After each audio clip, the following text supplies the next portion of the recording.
Kalau masak tak apa-apa, tapi menghidangkan itu cukup laki-laki saja, tak perlu perempuan. Tapi sekarang perempuan dieksploitasi habis-habisan untuk jadi sumber pendapatan orang-orang. Tak boleh itu, Pak. Nah, apa makanan yang dibawakan? Panggang anak sapi.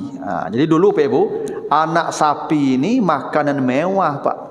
Panggang anak sapi. Anak sapi bule, tak bakarik, tak paunya, tak kaki, tak dadono, bule anak sapi, Pak. Sebab anak sapi itu dulu, Pak, makan orang Arab yang paling mewah, dagingnya lembut, wangi, ya toh. Nya sapi kok Pak, nya ketek-ketek tu wangi dagingnya, Pak. Kui maloyang juga kaluarnya, Pak Ibu. Ya toh. Nembak daging, nembak lama itu makanan ke daging ke tamu tu ndak pacan kaco tu lah. Kerupuk tu Pak. Tak begitu cara kita. Lalu didekatkan faqarrabahu, didekatkan ke tamu. Tu kita adabnya, Pak. Kalau Pak menghidangkan makanan ke tamu, jangan jauh-jauh makanan ke tamu tu. Karena ndak boleh menjangkau makanan. Kata Nabi, kul min mayalik, makan yang dekat-dekatmu. Iku ikon gadang dake awak, nan rinyuk-rinyuk dake inyo. Tatu pusing kepalanya, Pak. Kadi jangkau malu, dak kadi jangkau wak katuju ni itu.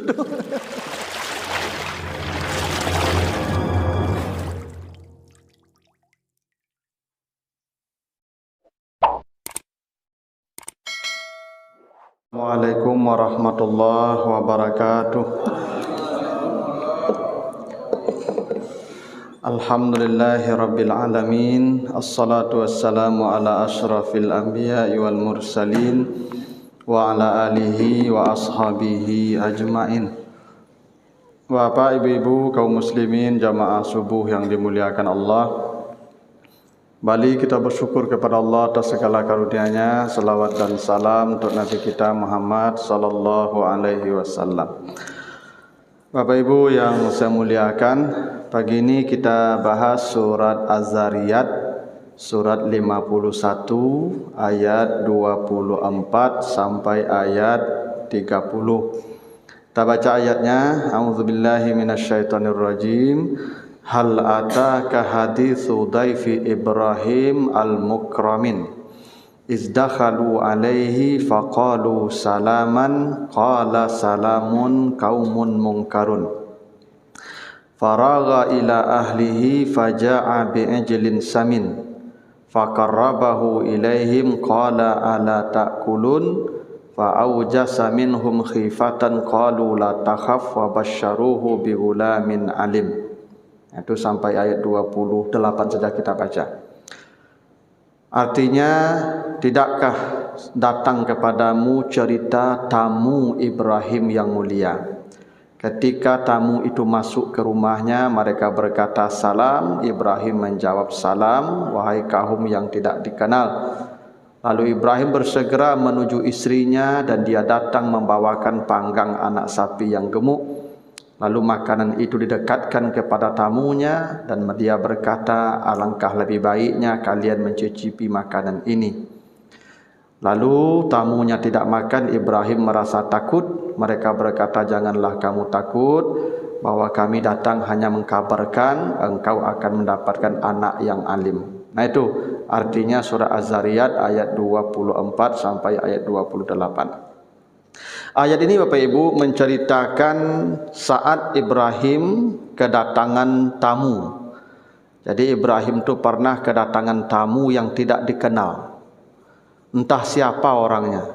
Ini datang, sebagian mengatakan ya 2 orang, sebagian mengatakan lebih dari 2. Ini malaikat yang menyamar jadi manusia. Jadi memang malaikat ini bisa hadir ya ke alam kita seperti wujud kita. Jadi malaikat itu Bapak Ibu ya, di waktu-waktu tertentu dia bisa hadir bersama kita ini dalam wujud kita. Nabi Muhammad pernah sedang duduk dengan sahabat, tiba-tiba datang orang yang tak diketahui, hanya Nabi yang tahu. Dia orang ini bertanya, ya Rasulullah, apa itu iman? Nabi jawab, iman itu ini. Apa itu Islam? Dia jawab Nabi ini. Apa itu ihsan? Jawab Nabi ini. Kapan kiamat? Yang bertanya lebih tahu, kata Nabi. Apa ciri-cirinya? Dijelaskan Nabi ciri-cirinya. Orang tu pergi, sahabat bertanya, siapa tu Rasulullah yang bertanya? Kata Nabi, itu Jibril yang mengajarkan agama. Jadi datang dia tu Pak. Kepada Maryam juga datang, ya. Kepada Nabi Lut juga datang. Sama halnya jin dan setan bisa juga datang ke alam kita dalam wujud seperti kita. Tapi dalam riwayat disebutkan kalau malaikat yang datang kepada kita itu selalu mengambil wujud laki-laki yang gagah. Jadi begitu, yang datang ke Ibrahim laki-laki gagah, yang datang ke Nabi Lut laki-laki gagah. Itu makuk dikepung rumah Nabi Lut, dek kaumnya yang gay, homo, tamunya gagah-gagah. Yang datang ke Maryam gagah juga. Kalau malaikat datang begitu Pak, gagah. Tapi kalau jin, setan, kalau datang dia, kalau tidak bentuk binatang atau orang tua. Cuma kalau anjing hitam lewat, itu setan lewat, kata Nabi. Kalau keledai lewat, itu setan lewat, kata Nabi. Kalau ada ular kalajengking lewat, bunuh. Kenapa? Itu setan jin yang lewat, kata Nabi. Jadi begitu Pak. Jadi kalau jin, setan, dia mengambil wujud binatang atau orang tua. Seperti yang datang ke istri Nabi Nuh, yang menjadi apa? Yang mengumbu-umbu Nabi istri Nabi Nuh untuk ya berkhianat ke suaminya. Itu orang tua tu Pak, laki-laki tua, nenek-nenek tua. Yang ketemu Nabi Muhammad Isra Mi'raj yang manggil-manggil Nabi, orang tua bangka juga, itu setan. Ya. Jadi kalau ada orang tua daki awak Pak, itu boleh jadi ya dah. Kalau tak kenal kan tu orang gaib dah ke awak, tu boleh jadi tu. Maka caranya Bapak Ibu baca saja auzubillah, auzubillahi minasyaitonirrajim. Kok larinya tu jin tu. Tapi kok senyumnya kawaknya tu orang tu Pak. Kalau ini orang tak dikenal Pak ya, kalau dikenal orangnya kawan kita itu. Ini orang tua tak dikenal, siapa ini? Dia duduk dekat kita. Pak ragu, baca auzubillah lu, auzubillahi minasyaitonirrajim. Kok larinya capek Pak? Jin. Karena jin dan setan kalau tidak binatang, orang tua. Kalau malaikat, laki-laki gagah. Nah, datanglah malaikat ke rumah Ibrahim bertamu untuk memberikan kabar kalau istrinya akan hamil. Kan Siti Sarah tu sudah 80 tahun konon menikah, tidak punya anak. Ibrahim selalu berdoa kepada Allah, Rabbi habli minas salihin, ya Allah berilah saya anak. Sudah usia senja tu Pak, sudah mandul, sudah tua bangka. Datanglah malaikat dalam bentuk wujud manusia tadi, memberi kabar kepada Ibrahim dan istrinya bahwa istrinya hamil di usia tua. Makanya nanti istrinya berkata, wa qalat ajuzun akim. Itu kata istrinya Siti Sarah, Masya Allah kok hamil? Saya mandul, saya tua bangka, istri saya sudah tua juga, masa bisa hamil? Kaget dia. Itu maka dikasih nama anak nanti Ishak. Ishak itu bahasa Syrianiah, bahasa Arabnya idhak. Idhak itu tertawa artinya. Siti Sarah dan Ibrahim tertawa tidak percaya kalau istrinya hamil di usia tua. Nah, tertawa itu bahasa Arabnya Ishak, dalam bahasa Syrianiah, dalam bahasa Arabnya idhak. Tuh. Jadi datanglah tamu ke rumah Ibrahim, kasih tahu kalau istrinya akan melahirkan anak di usia senja, usianya 80 tahun lebih. Jadi ibu yang 60 jangan khawatir. Gitu. Masih ada kesempatan tuh Pak. Ya belum 80. Istri Nabi Zakaria hamilnya di usia 90. Itu kenapa pemberitahuan hamil istri Zakaria itu di surat Al-Anbiya ayat 90. Itu rahasianya tuh. Kenapa di surat Al-Anbiya 90? Karena memang di usia 90 itu istri Zakaria itu hamil. Saat ya semua uban sudah putih di kepalanya. Wasta'ala ra'su saiba. Uban-uban sudah putih semua kepala saya karena uban. Disitulah ya istrinya hamil di usia 90 tahun. Masya Allah Bapak Ibu ya, kuasa Allah itu. Jadi tidak ada yang tidak mungkin Pak Ibu. Ya. Tak boleh kita berputus asa. Nah, ini cerita banyak pelajaran penting dari ayat ini Bapak Ibu. Yang paling penting diantaranya tentang adab bertamu dan adab menerima tamu. Kita ini pasti ada kalanya datang ke rumah orang sebagai tamu, ada kalanya kita menyambut orang datang ke rumah kita sebagai tuan rumah. Dua-duanya ibadah besar Bapak Ibu. Yang datang bertamu itu ibadah besar. Nanti kata Allah, dimasukkan orang itu ke surga bersama keluarganya. Orang yang suka bertamu ke rumah orang, datang bersilaturahim. Itu janji Allah begitu di surat Ar-Ra'du ayat 21 sampai 24. Orang yang menerima tamu, kata Nabi, Allah malu bertanya tentang harta orang yang banyak tamu di rumahnya. Coba.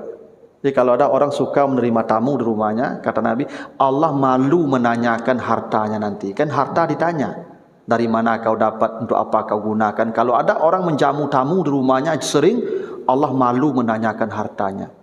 Itu makanya Ibrahim itu, Bapak Ibu, Nabi Ibrahim diceritakan dalam kitab Ihya Ulumuddin, tidak pernah tidur di malam hari kecuali di rumahnya sudah makan orang 10 sampai 100 orang. Itu Nabi Ibrahim begitu Pak. Suka dia orang itu tak bertatang, orang bertamu ke rumahnya. Bahkan Ibrahim itu kadang-kadang berjalan 3 mil untuk mencari orang yang mau makan di rumahnya. Tuh. Jadi kalau orang yang bertamu masuk sekeluarga, ya, masuk keluar surga bersama keluarganya. Orang yang menerima tamu, Allah malu menghisap hartanya di akhirat. Tapi tamu ini bisa jadi maksiat. Bisa jadi maksiat, yang bertamu bisa bermaksiat, yang menerima tamu bisa bermaksiat kalau tidak ikut aturan Allah. Nah, ayat inilah salah satu aturan tentang adab bertamu dan menerima tamu. Nah, mari kita baca dan kita jelaskan satu-satu ayat ini. Ayat yang ke-24. Kata Allah, hal ataka hadisu daifi Ibrahim al-mukramin. Telah datangkah kepadamu cerita tamu Ibrahim yang mulia? Ini tamu nih. Jadi kata Allah, tamu Ibrahim itu diberi sifat al-mukramin, mulia. Jadi tamu ini Bapak Ibu, syaratnya kita baru dapat pahala bertamu itu kalau datang sebagai orang yang mukramin namanya. Datang dalam keadaan terhormat. Tidak boleh tamu datang tanpa kehormatan. Bagaimana tamu yang datang itu dalam keadaan terhormat? Satu, tidak datang kalau kita tidak dipanggil atau tidak diundang. Ini ada aturannya nih Pak. Makanya ada hadis sahih, man du'iya falam yujib faqad asallahu wa rasulah. Siapa yang diundang dia tidak datang, maka dia telah bermaksiat kepada Allah dan Rasulnya. Kalau diundang dia tidak datang, kata Nabi, dia bermaksiat. Itu kenapa Bapak Ibu kalau sedang puasa sunat diundang orang ke rumahnya makan, berdoa, syukuran atau segala macam, Bapak Ibu mesti makan. Batalkan puasa. Kenapa? Bapak Ibu kalau tidak puasa tidak masalah, tapi kalau tidak memenuhi undangan dia, Bapak Ibu bermaksiat. Tuh Pak. Jadi Bapak Ibu kalau sedang puasa sunat nih, misalnya puasa Senin Kamis jam 1 diundang makan, maka makanlah. Karena kata Nabi, siapa yang diundang tidak datang, bermaksiat dia. Itu kenapa alasannya kita makan sajalah kalau diundang orang sedang dalam keadaan puasa. Kecuali puasa wajib. Nah, kalau puasa wajib boleh ambana. Kalau puasa sunat makan, begitu kata Nabi. Wa man dakhala ala ghairi da'watin dakhala sarikan wa kharaja mughiran. Namun siapa yang tidak diundang, dia tetap datang kepada jamuan, maka dia datang sebagai pencuri dan pulang sebagai perampok. Itu namanya tufaili namanya Pak. Tidak diundang orang, waktu bojo Pak. Itu datang sebagai pencuri namanya. Pulang sebagai perampok namanya. Tidak boleh itu Pak. Kalau tidak diundang, walaupun kerabat, walaupun dosa anak kandung, tidak diundang, jangan pernah datang ke jamuan dia. Tidak boleh. Kalau datang, tidak mukramin namanya kita itu. Ada juga kadang-kadang Pak Ibu pernah kejadian dulu cerita di kampung Ambo Pak Ibu. Di kampung itu kan kadang-kadang gitu Pak, awak makan gulai ayam, itu kan dua keadaannya Pak. Kalau ndak awak sakit, ayam sakit. Ya, kalau makan ayam, ayam sakit atau awak sakit itu makan ayam atau ada orang mendoa. Kalau ada orang mendoa baru makan gulai ayam Pak. Jadi kawan kau dak kane undang lah Pak. Orang mendoa kau makan gulai ayam kau Pak. Dak kanai lah Pak. Nyotanya ke anaknya ndak do. Ndak do orang mengecek apa ndak. Ngecek apa ndak do. Ndak do lah Pak. Nyokaja ayamnya Pak Ibu. Nyokaja ayamnya ke rumah orang tu. Itulah keliling-keliling rumah tu mengajar ayam, tampak dia orang, mengapa ayam ku lapenya tadi, kami mendoa masuk lalu, ayolah caknya, itu cali nama dia, tak boleh tu ya. Kalau kita tidak diundang tak boleh datang Pak. Itu kenapa mohon maaf Bapak Ibu, gini, Bapak Ibu berhenti salat di sebuah masjid, ya nak, di masjid itu sedang ada acara, mungkin orang makan-makan, apa tak jamaah situ loh. Maka Pak tak boleh makan di situ, pulang. Kalau Pak makan ikut Pak pencuri nama itu. Ya. Kenapa? Karena boleh jadi orang di sana menyiapkan hidangan sesuai jumlah orang di sana. Alah Pak ambil cie, berarti kurang jatah orang itu, mencilok Pak nama itu. Kecuali kita jamaah tetap di situ, berarti kita masuk hitungan tu. Tapi kalau kita tiba-tiba numpang salat, kebetulan orang sedang makan di sana, sedang pesta atau sedang ada acara jamaah di sana, jangan pada ikut makan di sana. Pulang Bapak segera, cari alasan lain pulang. Kenapa? Kita tidak diundang, kita pencuri namanya itu, perampok. Tidak mukramin namanya Pak. Begitu halusnya dalam agama ni Pak. Ya, halus ya, tentang adab bertamu ni Pak. Yang kedua, kalau ingin datang, memang kita tidak ada undangan, kita ingin datang ke rumah dia, maka kalau ingin datang mesti kontak dulu, janji dulu. Dan itu perintah Allah di surah An-Nur ayat 27. Ya ayyuhallazina amanu la tadkhulu buyutan ghaira buyutikum hatta tasta'nisu. Tasta'nisu itu artinya membuat penghuni rumah itu nyaman dengan kedatangan kita. Telepon dulu, Pak, ambo ada penting yang kamu sampaikan ke apa. Bila kira-kira apa ada waktu bisa ambo temui di rumah. Dia akan cari tu di mana waktu yang luang dia, yang bisa, yang dia maksimal bisa menjamu kita, melayani kita. Tak boleh kita datang mendadak tu Pak. Hingga dengan keluarga sekalipun, saya kalau kapai ke rumah kakak ambo telefon kakak ambo lo ni, ambo kapai ke rumah. Bila tu, ya bila ni ada waktu di rumah. Ya hari itulah, abang ambo kecek ke udah lu, cuma ngecek ke suami lu Pak, pas suami akan datang. Tak bisa ambo tiba-tiba selalu Pak. Ikut banyak terjadi masalah, awak datang ke rumah adik, ke rumah kakak menyelonong setiba Pak, tanpa pemberitahuan. Datang dulu saketik lo Pak, sauto. Indak lo sehari dua hari lo Pak, seminggu di situ. Dak kabar cakapnya jurang rumah beko tu Pak tu, di sana awak tu. Maka perlu kontak dulu. Tak boleh Bapak Ibu datang menyelonong. Tak mulia datang kita itu, tak mukramin namanya itu. Harus datang dalam keadaan mulia. Caranya tasta'nisu kata Allah. Ya, janji, minta izin dulu kalau kita mau datang. Ya. Nah. Yang ketiga, jangan datang di waktu yang dilarang bertamu. Dalam surat An-Nur ayat 58 ada 3 waktu yang tak boleh kita masuk ke rumah orang. 3. 1, min qabli salatil fajar, sebelum salat subuh. Jangan jam mampik tu apa nokok-nokok pintu rumah orang, tak boleh. Yang kedua, wahina tada'una siyabakum minaz zahira, setelah salat zuhur. Bapak Ibu kalau sudah zuhur jangan datangnya ke rumah orang lain, tak boleh datang bertamu setelah zuhur. Kenapa? Inda yada'una siyab, inda tada'una siyab, hina tada'una siyabakum, karena di waktu itu orang buka baju. Sama dengan sebelum subuh tadi orang sedang tak siap, tak boleh. Namanya salasu aurat, 3 waktu yang aurat manusia sedang terbuka. Kadang ibu banyak sudah luhur duduk di rumah orang deh, tak boleh. Ibu kalau doyo lalu duduk ke rumah ibu usia, ya usia. Karena itu tidak beradab namanya Pak. Tidak boleh bertamu setelah zuhur, dilarang. Allah yang larang. Tak boleh. Orang kan istirahat. Orang kamu golek-golek, hari angek. Orang kamu buka pakaian di rumah orang kan bebas orangnya tu. Awak duduk di rumah orang tu bagai. Tak boleh. Nah, yang ketiga min ba'di salatil isya, setelah salat isya. Bapak Ibu sudah sembahyang isya tu pulang ni.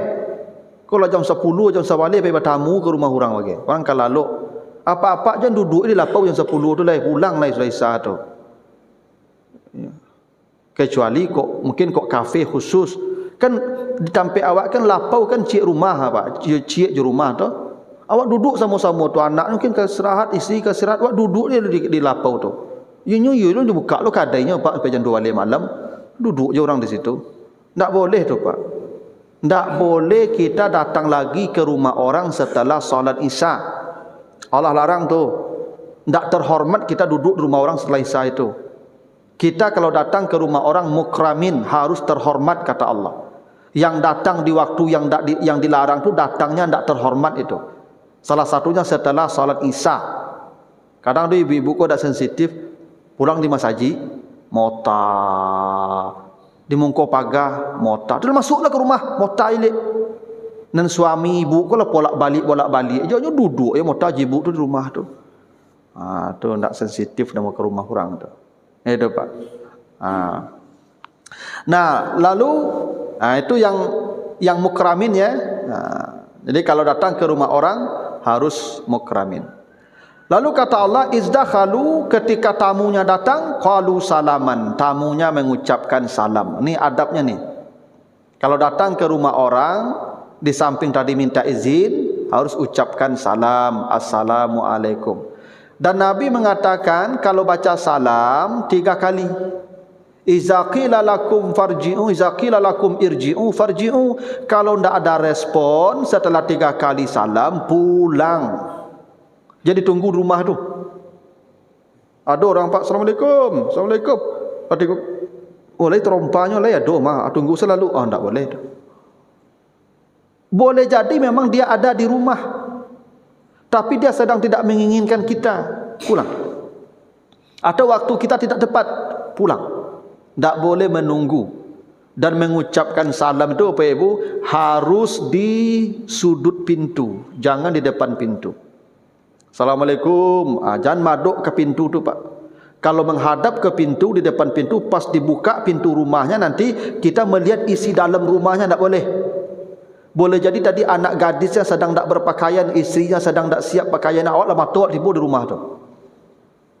Bapak Ibu kalau baca salam, berdirinya di samping pintu, badannya mereng menghadap ke sana, bukan menghadap ke depan pintu tu badannya. Sehingga mata kita tidak ke pintu ke sana. Kalau buka pintu yang kita tengok wajah yang buka pintu pertama.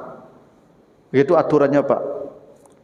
Baik kalau Pak dimungku pintu tagak beku pas dibuka pintu pasti masuk ke dalam langsung. Tak begitu sempurnanya agama mengajarkan tu Pak.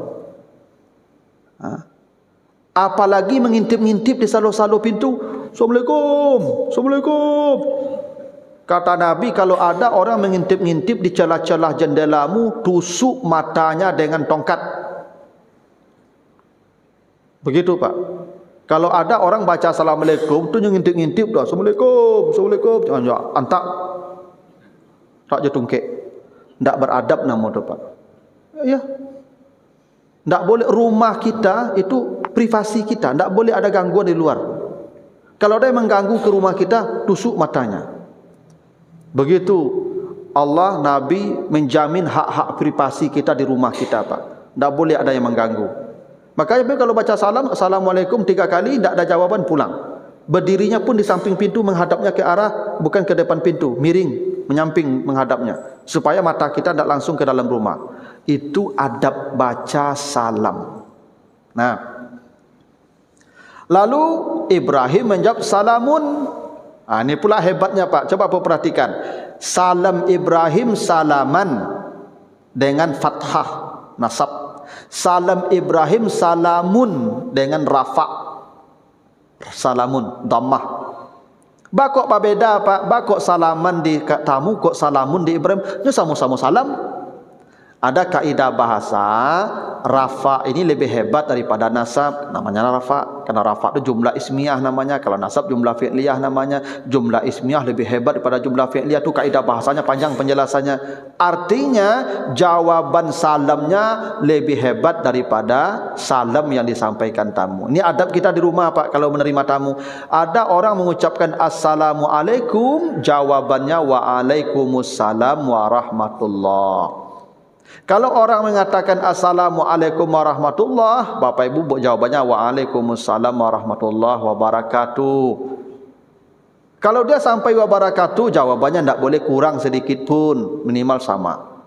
Itu makanya Bapak Ibu kalau mengucapkan salam datang ke rumah orang cukup assalamualaikum.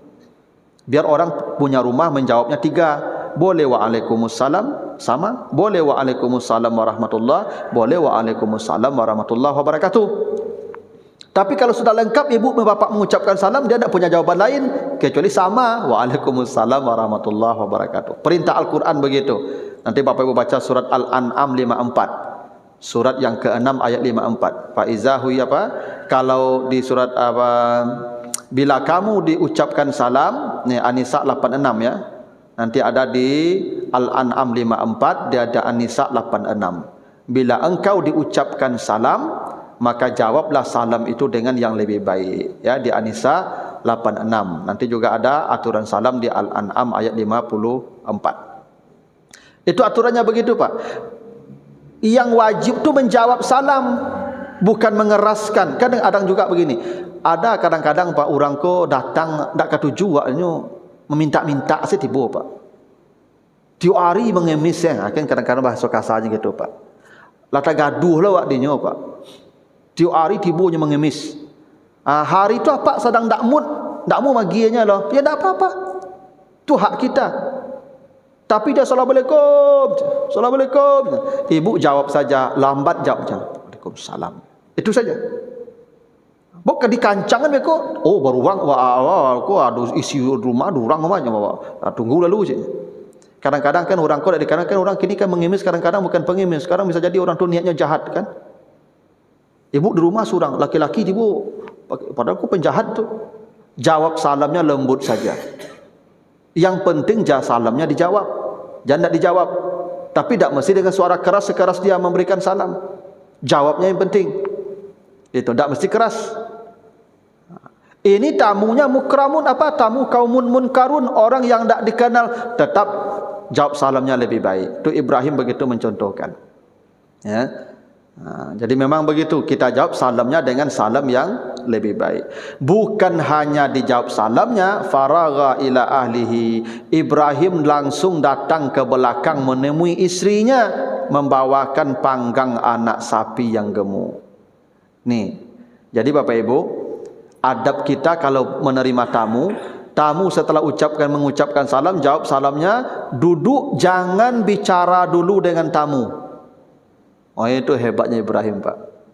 Tamunya duduk, jangan bicara dulu kecuali cari makanan dulu. Setelah dapat makanan dihidangkan, suruh makan, setelah makan baru berbicara.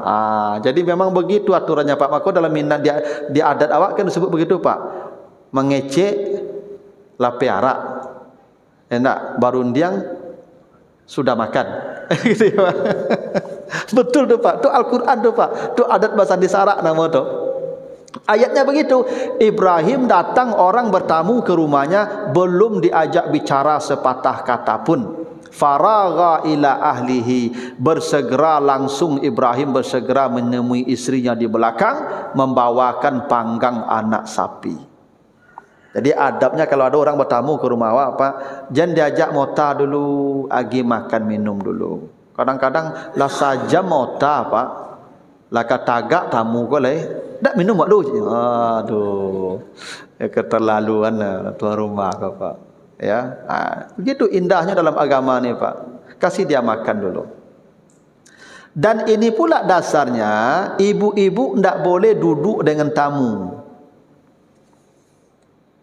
Makanya Ibrahim langsung menemui istrinya di belakang. Begitu ceritanya. Artinya ibu bapa kalau misalnya apa ada tamu, ibu jangan duduk dengan tamu itu, ibu di belakang atau di kamar saja. Tak boleh ibu duduk pula dengan tamu itu. Kadang ada urusan penting yang tak boleh ibu terlibat di sana. Kadang-kadang ada ibu-ibu ke pak, ikut tamu apa? Inyo lo yang dominan mengecek je tamu tu. Itu ibu ke ya kepo. Ya. Itu ibu-ibu kepo, tak boleh begitu. Kecuali ibu dipanggil, mungkin tamunya ingin pula menyampaikan sesuatu ke ibu, ibu baru datang. Tapi kalau tidak, ibu ke belakang langsung kalau tamu tu datang, urus saja tu di dapur urusannya, makanan tamu. Itu aturan etikanya begitu. Bahkan yang membuka pintu tidak boleh pula ibu-ibu. Ya. Bahkan yang datang membawakan makan tu bukan istrinya juga. Ibrahim yang membawa makanan. Faja'a bi'ijlin samin. Ibrahim yang angkat makanan untuk tamunya. Tak boleh juga istri yang angkat. Kenapa? Beko istrinya bagi minum, bagi makan, beko mencari tamu kok kira rancak kan? Tak banyak terjadi kasus itu pak ya? Banyak terjadi kasus seperti itu pak. Ya kan? Datang kawan bertamu ke rumah awak, orang rumah kok glowing lo pak, tercilak tu. Tamu kok yo tangka lo pak, ya kan? Dasar apa nama tu pak tu, ucang air kampung bo nama tu pak tamu ke. Nampak orang rumah kawan glowing dia pak, juga gaduh ni. Kan gara-gara medangan makanan tadi. Makanya ibu-ibu tak boleh menghidangkan makanan tu pak. Harus suami yang mengantarkan makanan ke tamu itu. Kalau tamu-tamu suami, ibu masak saja di belakang, bapak yang jemput ke belakang. Termasuk anak gadis tak boleh juga menghidangkan makanan tu, bapaknya. Apalagi anak gadis, nyo rancak okilik mah. Entah.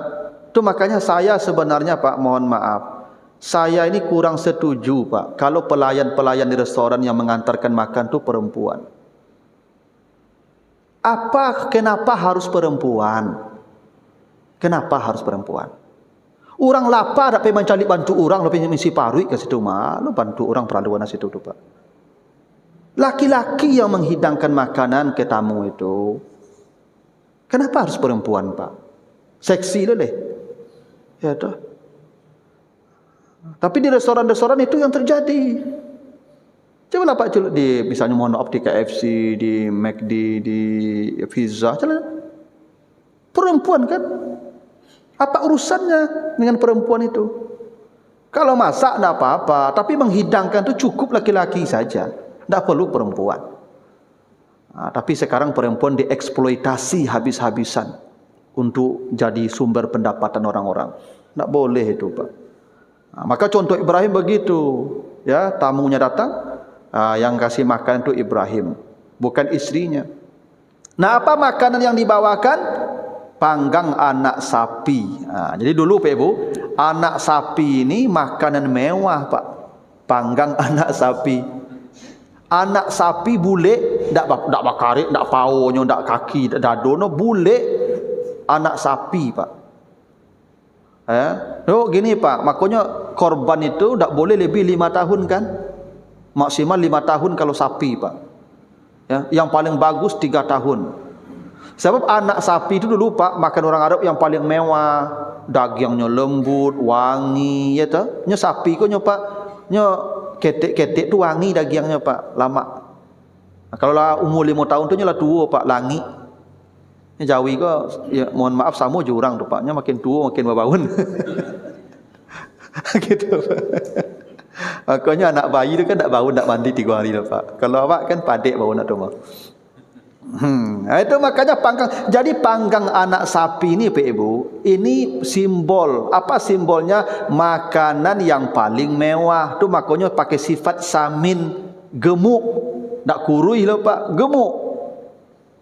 Banyak lama itu samin nanti itu. Apa maknanya? Bapak Ibu kalau ada orang datang bertamu ke rumah kita, hidangkan makanan yang paling mewah yang ada di rumah itu. Kok kue banyak aku Iku kue maloyang jo kaluarnya Ibu. Nembak daging nembak lama itu makanan ke daging ke tamu tu dak pacan kaco tu lah. Kerupuk tu Pak. Tak begitu cara kita menghadapi tamu tu Pak. Begitulah Al-Quran mengajarkan ijlin samin. Cari makanan yang paling mewah. Nah, lalu didekatkan, faqarrabahu, didekatkan ke tamu. Tu kita adabnya Pak. Kalau Pak Ayub menghidangkan makanan ke tamu, jangan jauh-jauh makanan ke tamu tu. Kerana tak boleh menjangkau makanan. Kata Nabi, kul min mayalik, makan yang dekat-dekatmu. Iku ikon gadang dak ke awak. Nan rinyuk-rinyuk dak ke inyo. Tak tu pusing kepalanya Pak. Kadi jangkau malu, dak kadi jangkau wak katuju ni itu. Kan susah kau. Maka Bapak Ibu kalau ada orang bertamu ke rumah awak, nerancak-rancak, lama-lama dimungkuinya lataan supaya tak menjangkau tu, maka Ibrahim mencontohkan didekatkan makanan itu kepada mereka. Tak indah tu Pak ajarannya Pak. Dekatkan. Supaya tak menjangkaunya, supaya tak malunya jauh-jauh ambil tangan kawak ambil makanan tu. Nah, setelah didekatkan, apa yang terjadi? Ala takulun. Ibrahim bahasanya indah. Adakah tidak kalian lebih baik makan? Kalimat tanya apa? Menyuruh makan dengan kalimat tanya. Itu perintah yang paling indah Pak. Gini, awak menyuruh orang bisa dengan kalimat perintah Pak. Misalnya, makanlah. Itu perintah tu Pak. Makanlah. Atau dalam bahasa Minang lebih hebat kalimat berita. Nasi talatak Allah minta dimakan. Ya. Jual apa? Air taladung Allah minta diminum. Bila lah nasi minta dimakan, nyontok saya nyoma. Tapi tu kalimat berita Pak. Indah tu Pak. Makanlah tu maksud itu. Nasi talatak Allah minta dimakan. Tu kalimat berita namanya tu. Ada yang paling indah.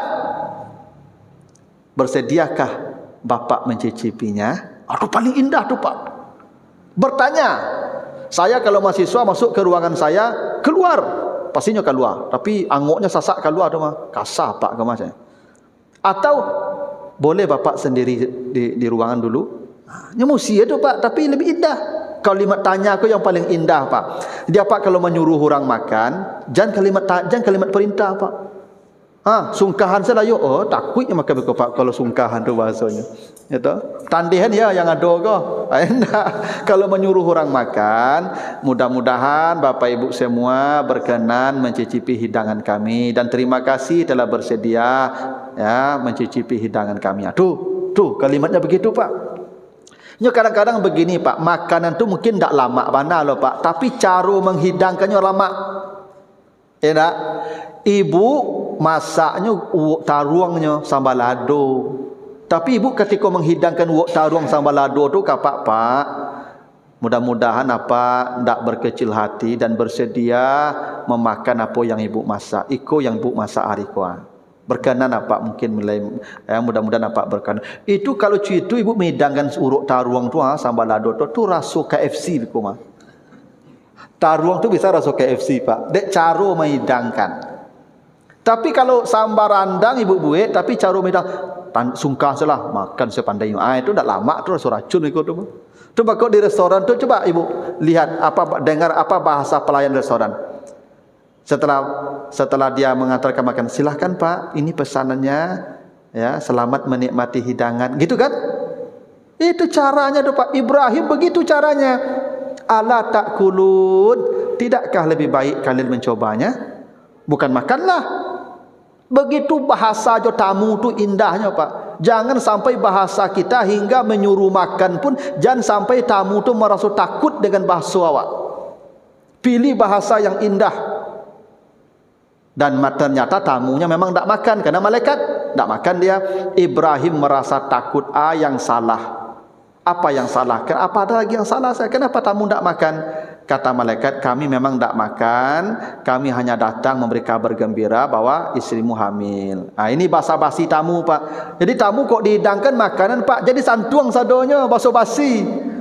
Itu makanya orang awak ada etikanya Pak. Nen kurit kundi ya. Nen merah sago dia.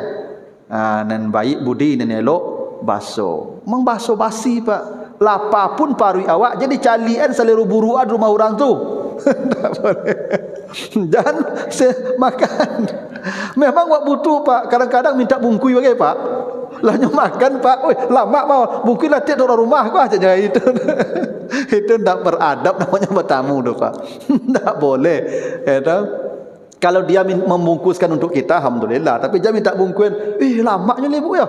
Deh, tu rumah ibu ketujuan apa? Kau tolong mungkin setiap ada tak boleh tu ibu. Ya dah, basa-basi. Ini tamu ibu ni basa-basi, tak makan dia. Nah, yang paling penting, ni terakhir ini, tamu harus datang membawa kabar gembira. Itu penting bu. Ibu kalau tak bawa kabar gembira, jangan datang ke rumah orang. Apalagi kalau orang rusuh pulang kita dia rusuh. Tak boleh tu. Kalau kita pulang senyum dia seperti Siti Sarah tadi, maka dikasih nama anak Ishak. Senyum dia, tertawa dia, tamunya pulang. Hamil kecilnya. Itu kenapa ibu bertamu ke rumah orang tu bawa kabar gembira. Jangan kabar petakui dia bawa. Bu, ambo sebenarnya tak berani, ambo ibu sebenarnya. Tapi ibu lah, ambo tak pasal muka cek ibu. Patang suami ibu nampak dia ambo di hotel, di Mungko hotel check in. Oh tu menangis begitu sama ibu pulang begitu sama itu kabar datang. Ibu kalau datang ke rumah orang jangan bawa kabar yang menyedihkan, yang menggembirakan. Ini contoh tamu Ibrahim. Nah begitulah adab bertamu ibu ya. Waktu kita memang tak banyak ini. Saya kira tak ada pertanyaan.